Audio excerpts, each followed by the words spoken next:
Now on CoastTV News. Snow falling along the coast, how the roads are holding up. Packing meal kits, numerous ways to honor Dr. Martin Luther King Day across Delmarva. Trump talks tariffs, the president's latest push in his attempt to take over Greenland. The system that brought rain and some accumulating snow today is now moving out, and now our focus is on bitterly cold temperatures as we move through part of the week ahead. Details coming up. This is CoastTV News at 11. A snowplow dropping salt on the road. Good evening, I'm Emma Aiken. Thank you for joining us and welcome to CoastTV News at 11. Our top story tonight, the snow seen falling along the coast today. Bethany Beach is one of several areas that saw its fair share of snowfall late this afternoon. CoastTV News reporter Kevin Zapay shows us how some drivers are handling the conditions. From rain to snow, Virginia Davidson, who runs a business in Fenwick Island, says she has to drive through the weather tonight and says for those who have a choice, it's best to stay inside. Avoid the roads. If you don't have to go out, just don't go out. On Sunday, snow began falling along the coast during the late afternoon, prompting snowplows to hit the roads, dropping salt as conditions continued to worsen, with drivers taking it slow and cautiously making their way to their destinations. Patrick Turner owns a business in Rehoboth Beach and says he was glad to see the snow hold off until later in the day, allowing customers more time to shop. This weekend, at least for us, historically has been a great weekend.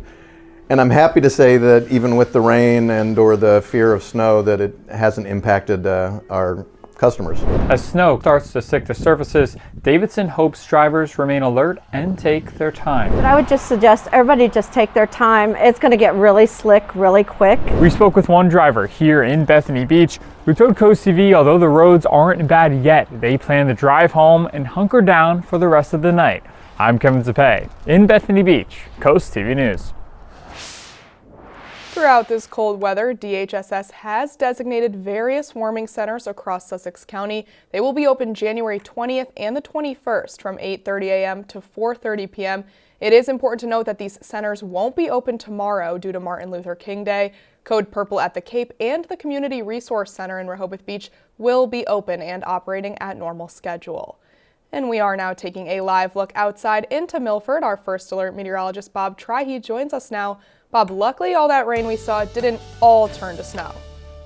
Yeah, good evening, Emma. Had this system been all snow, we'd be talking about a few inches of snow, but a lot of it was rain, so that really knocked down the accumulations. And most of us about a coating to an inch of snow, 7/10 of an inch in Lewis, a half an inch of snow, Millsboro and Milton, 4/10 in Nassau, not a lot, Easton, Maryland, 2/10, and just a trace in Bethany Beach. Here's our radar replay. Now, the majority of the day we had the rain, then between about 4 and 5 p.m. we saw that rain transitioning to that wet snow that lasted for a couple of hours, giving us a coating. Right now, maybe still a few flurries across Sussex County, but this storm is now moving out to sea, and in its wake, we're going to clear the skies out with high pressure building in as we go through tonight and into your Monday. It's going to be cold. It's already cold, into the 20s to around 30 in Willards, 28 in Millsboro, 28 in Georgetown, and a lot of the roads are wet, and a lot of those roads will be slick as we go into the morning hours. Winds picking up out of the northwest.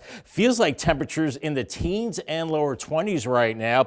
And Futurecast has us falling through the 20s. I think we're at least in the upper 20s tomorrow morning. And then the southwesterly winds kick in. And then by the afternoon, sunshine and temperatures into the lower 40s. So out the door, really be careful. Black ice, especially on bridges and ramps. And some of those sidewalks will be slick and very cold with temperatures in the 20s. Feels like into the teens. An actual temperature near 40 tomorrow afternoon. And then bitter cold after that. More on that coming up in my forecast a little bit later on. Bob, thank you. All of this brings us to our Coast TV poll tonight. We want to know, what's your favorite part about the snow? Let's take a look at the results.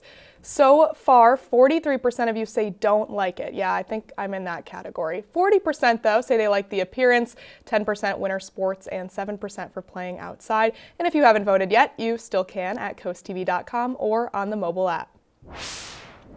Delaware State Police are investigating a shooting that happened early this morning in Ellendale. Troopers were called to the area on your screen, the 18,000 block of Sharon's Road.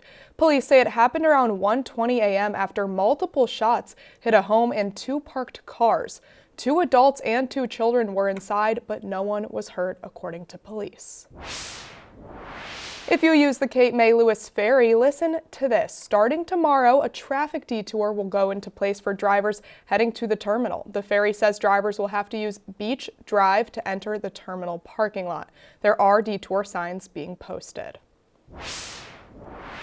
On your screen now is Route 1 between Best Lane and Janice Road in Lewis. DelDOT says this area will see lane closures starting Monday for about a month from 9 a.m. to 6 p.m. This is for widening, grading, and shifting a temporary barrier related to the Minos-Conaway Road project. Delmarva Power will replace telephone poles along Cooper Street from Front Street to Route 24 and along Route 24 beginning Tuesday, according to the town of Laurel. The town says the project is expected to last several weeks and will include lane closures on Cooper Street. The town says temporary power outages are expected.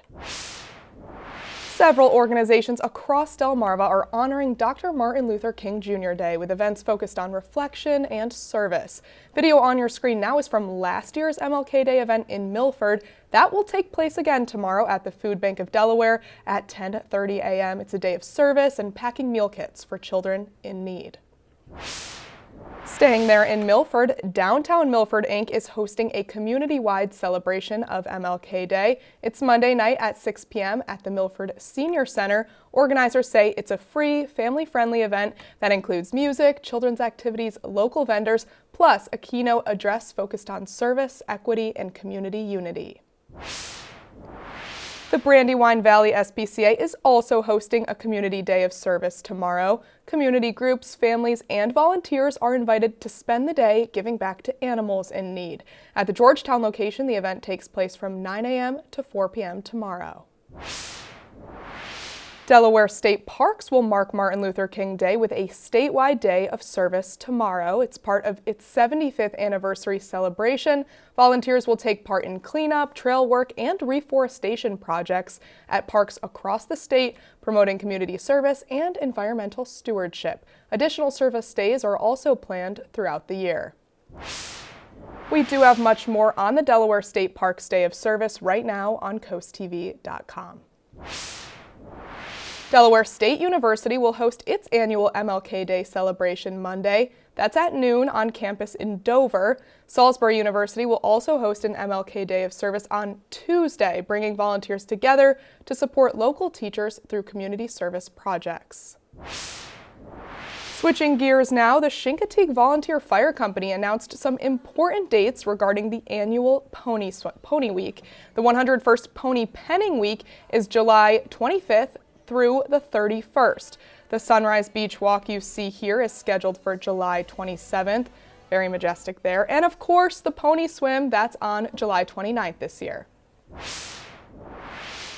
Ambassadors from the European Union held an emergency meeting in Brussels today after U.S. President Donald Trump announced new tariffs on 8 European countries that oppose the U.S. taking over Greenland. The EU is one of the U.S.'s largest trade partners. Implementing tariffs could mean higher prices on multiple goods. Jen Sullivan is tracking the latest conflict and how it could impact American consumers. Tensions between the U.S. and European nations are rising after President Donald Trump announced a 10% tariff on 8 countries that oppose the U.S. taking over Greenland. Those tariffs will start February 1st and rise to 25% on June 1st until an agreement for the takeover is reached. The U.S. Treasury Secretary defending the U.S.'s actions on NBC's Meet the Press Sunday. I believe that the Europeans will understand that this is best for Greenland, best for Europe, and best for the United States. For months, Trump has insisted the U.S. should control Greenland. Its far north location makes it ideal for missile early warning systems and monitoring vessels in the region. We need Greenland for national security. Greenland is an autonomous territory of Denmark, which is a member of NATO. Any American military move on Greenland could trigger Article 5 of the NATO treaty, which says an armed attack on one NATO territory is an attack on all. Nobody in Europe is backing down their full support for Greenland and Denmark in this case. The threat of tariffs is infuriating many of America's closest allies. Obviously, I don't agree with that. The EU is one of the US's biggest trade partners. This is something which will be very costly to the US. Trump didn't say if the tariffs were on top of current levies. An added 10% tariff on European imports could drive up prices for many products, like pharmaceuticals, cars, auto parts, wine, and food. And those costs would likely be paid by U.S. consumers. I'm Jen Sullivan reporting. Grants up to $2,000 are available to help local small businesses in Milton. Milton Main Street says the grants are being funded by the granary at Draper Farm. This is a mixed-use development currently under construction in town. The grant outfunds equipment, furnishings, storefront improvements, or marketing plans. Eligible businesses include those located within the town limits on Route 16, as well as on Mulberry Street, Union Street, Federal Street, Chestnut Street, and Lavinia Street. Franchises may apply, but they must operate no more than 2 locations. Lisa Falzarno, who owns the Mercantile at Milton, is curious to see how the grant plays out. Well, it's interesting. I mean, I've never really heard anything about it. Anybody before, I don't think they've ever done it when they were developing, so something new. There's up to $10,000 in grants available, according to Milton Main Street, and the deadline to apply is February 15th. On your screen now is a mental health ladies' night that took place last night. It was put on by the Muzzle to Tail Horsemanship and Therapeutic Riding Center, with women from mental health organizations in the area who are looking to facilitate the center for services. The group discussed insurance coverage for therapeutic riding, mental health, and community partners. For MLK Day observances on your Monday, the weather looking pretty good. We're looking at sunshine. It will be breezy, a little milder, temperature around 40 degrees, and then turning bitterly cold after that for a couple of days, and then warming up towards the end of the weekend. Can you believe it? Maybe more snow into next weekend. I'll have your full forecast coming up after the break. And after that, rules in Rehoboth. From walking your dog to parking overnight, the city has a new seasonal system. Stick around. We will be back in just 60 seconds. It certainly was a gloomy end to the weekend for Delmarva. We had the rain pretty much all day, and then that ended as a period of snow the last 2 hours of the event, and now we have some wet roads. You can see kind of the sheen on the roads here on the Tidal Health Cam in Salisbury. Watch for slick spots, maybe some black ice possible tonight, especially on bridge decks and exit ramps, and watch on the sidewalks as well. Really be careful. I've seen a lot of salted roads tonight, so the road crews are out and about salting those roads. We're looking at bitter cold air to return Monday night through Wednesday morning. Temperatures in the teens for lows, feels like temperatures 0 to 10 above in the morning, and then cold next weekend, temperatures in the 20s, and it's possible we could see some snow again on Sunday. We saw just a little bit of snow today, about a couple hours of snow. 7/10 in Lewis, that's about it. Millsboro and Milton about a ½ inch. 4/10 in Nassau, Easton, Maryland 2/10, and just a trace in Bethany Beach. And now the temperatures are below freezing. Watch for those icy spots out there. 28 Millsboro, 29 at Bethany Beach right now. Laurel 29, 28 in Redden, and those northwesterly winds are knocking down those feels-like temperatures. Feels like 17 in Salisbury, 21 in Georgetown, 21 in Milton. So make sure you bundle up because those wind chills will only go down through the overnight hours. Here's a radar replay. You can see we had the cold rain much of the day, about 2/10 of an inch of rain, and then we saw the snow from about 4 p.m. till about 7 p.m. And now that system is starting to move out, maybe still a few lingering flurries across Sussex County, but this system has moved out into the Atlantic. If you watched the Patriots game earlier on, you saw the snow into New England. So that's where it is now, back through Long Island as well. But that low now tracking well out to sea, and high pressure behind it will build in, giving us a good looking Monday on the way. And then much colder air building in behind this front back into the northern plains, and that will be the bitter cold air that moves in Monday night through Wednesday morning. Temperatures in the 20s and 30s. Wind wind chills in the single digits and teens, and mostly dry conditions. Let's walk you through it on Futurecast. Upper 20s midnight, at least upper 20s tomorrow morning. I think a lot of us in the low to mid 20s. Southwesterly breeze tomorrow afternoon, I think, warms us into the low 40s. But then here comes that Arctic blast. Monday night into Tuesday morning, teens and low 20s. Actual temperatures Tuesday morning. And then in the afternoon, I think this is the coldest day of the winter so far, only into the upper 20s as we go into Tuesday afternoon. And then Tuesday night into Wednesday morning, very cold, around 14 to 18 inland areas, 20s at the coast. And those feels like temperatures as we go into Monday morning, feeling like teens and 30s in the afternoon, and then really cold Tuesday morning, feeling like the single digits, and then teens into the afternoon, and still very cold into Wednesday morning. Now we're looking down the road, 8 to 14 day temperature outlook, and I think we're looking at the coldest air mass of the season next weekend into the following week, much below normal temperatures, and we could see another shot of snow possibly into next weekend, maybe on Sunday, but right now it looks like some of the models have high pressure suppressing this system off to the south. We'll watch it. 21 tonight, clear skies and very cold, and then for your MLK Day, 40 degrees, sunny skies and chilly. Paul Davis, 7-day forecast. Tuesday, the real cold day, sunshine 29, that's after a low of 18, 14 Wednesday morning, and then 41 Wednesday up to 50 Thursday, 41 Friday, and then very cold into the weekend, mid to upper 20s, and we're looking at that snow chance on Sunday, overnight lows into the middle teens. Rehoboth Beach City Commissioners have approved new seasonal rules that standardize restrictions on dogs, smoking, traffic, and parking. Follow me on this. The changes now align with the city's summer season. That's from May 15th through September 15th. During the off-season, leashed dogs are allowed on the beach and boardwalk. Certain left turns are allowed, and smoking is limited to designated areas. Overnight beach sleeping is still banned year-round, and new overnight parking restrictions take effect during the summer months. Delaware State Police are warning people in Sussex County about a rise in car thefts. State Police say several cars, mostly Kia and Hyundai models, were stolen or targeted from residential driveways over the past week. Police say some cars were unlocked, but others were locked and taken without the keys.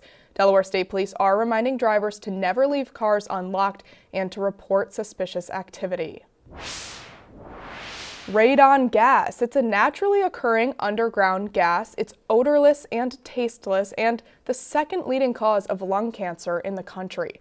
You can test for radon with using a charcoal-based kit. You can find them at your local hardware store.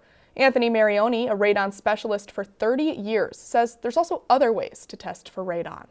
Do electronic testing, so it measures the radon levels every hour. So if a storm front comes through, sometimes those radon levels will spike on certain homes. Not all homes will do that.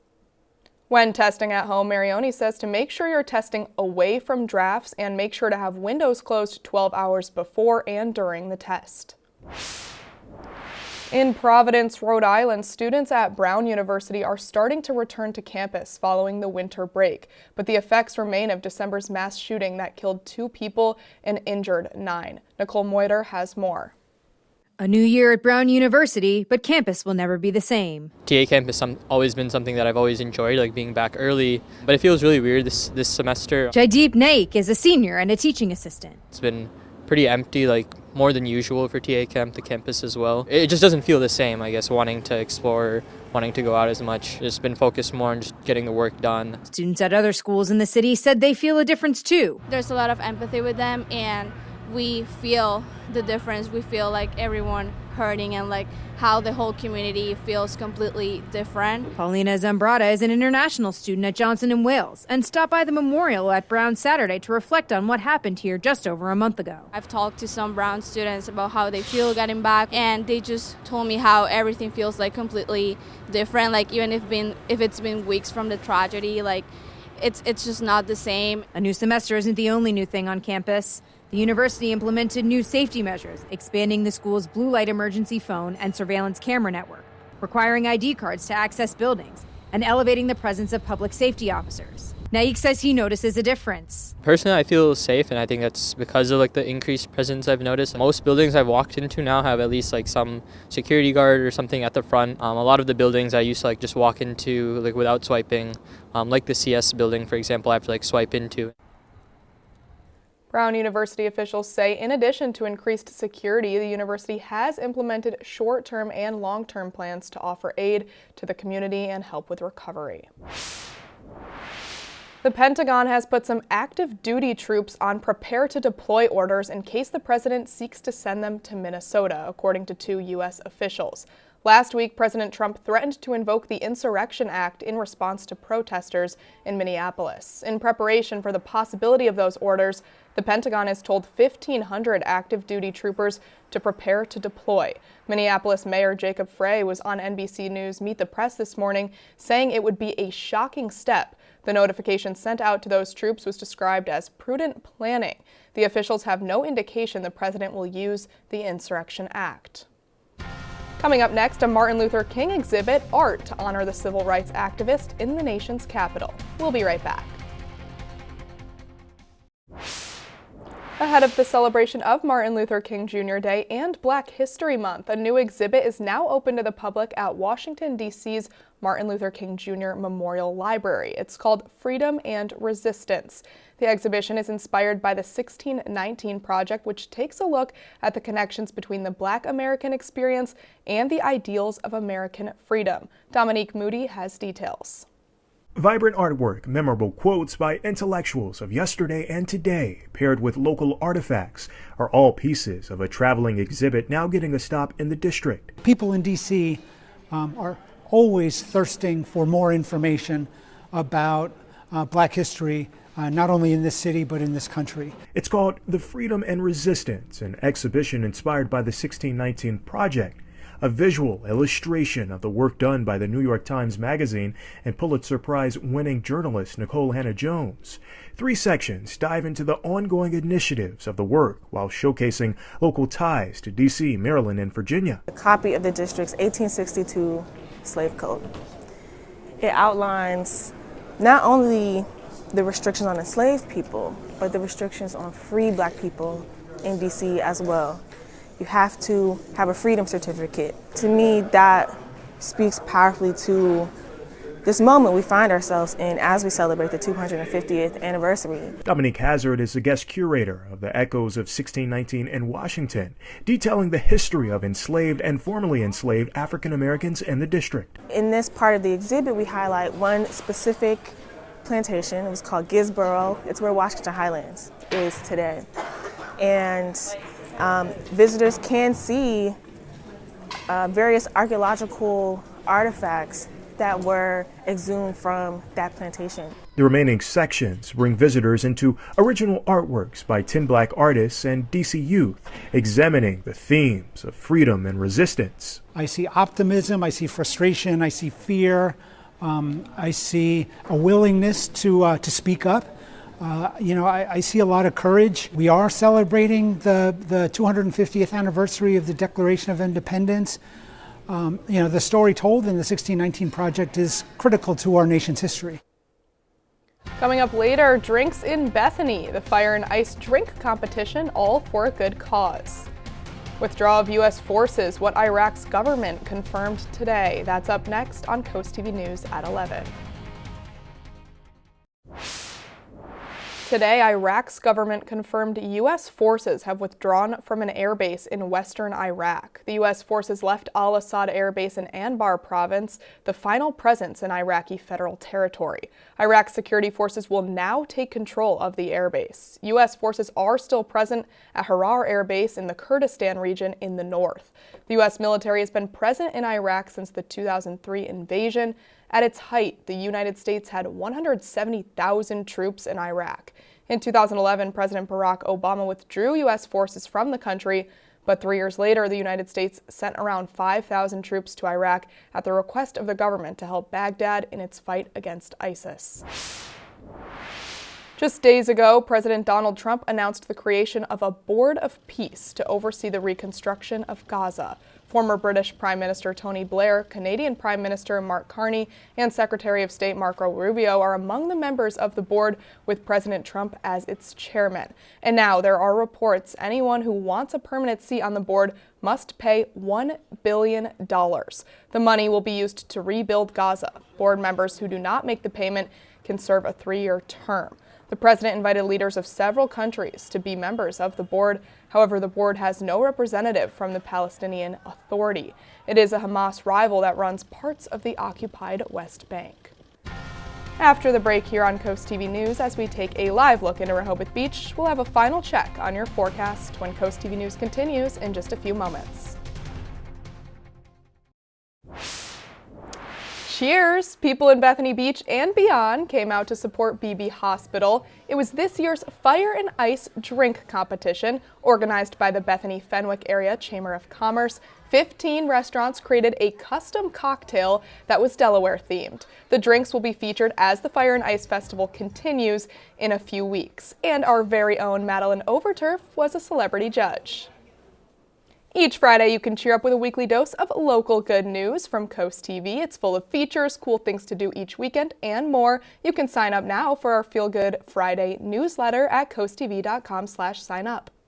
Well, you may not be feeling good about the conditions tomorrow morning. Watch for black ice on your commute, especially bridges and ramps, and even the sidewalks will be slick with temperatures in the 20s and feels like temperatures in the teens. And then for the rest of MLK Day, for the observances, we are looking at nice conditions, lots of sunshine and a high around 40 degrees. So a lot of that snow that we picked up, that little bit of snow that we picked up, will be melting off really much of the day. Remember to call the First Alert weather phone, 443-880-9100 is the number, sponsored by Brockstead, Mandalis, Federico. Paul Davis 10-day forecast. Here comes the deep chill, deep freeze. Upper teens Tuesday morning, 14 Wednesday morning, 29 on Tuesday, up to 50 by Thursday, and then icy cold into the weekend. Maybe some snow on Sunday. The coldest stretch into next week we've seen all winter long, Emma. A long way to go this winter.